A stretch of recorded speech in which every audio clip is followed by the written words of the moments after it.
Hey everyone, and welcome back to my channel.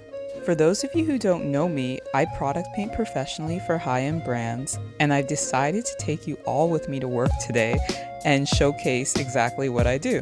So, I work in department stores. Today is downtown Toronto, Canada, Saks Fifth Avenue, and I customize pretty much anything from boxes to perfume bottles, makeup cases, and bags.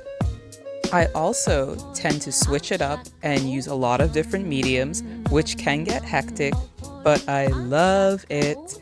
So here I am painting with watercolor on a Christian Dior perfume box. It's a set of mini perfumes. It's the cutest thing ever. And yeah, I decided to do the Eiffel Tower. I hope you enjoyed the video, and I'll be sure to put out more like this in the near future. So if you like what you see, please hit that subscribe button, and thanks for watching.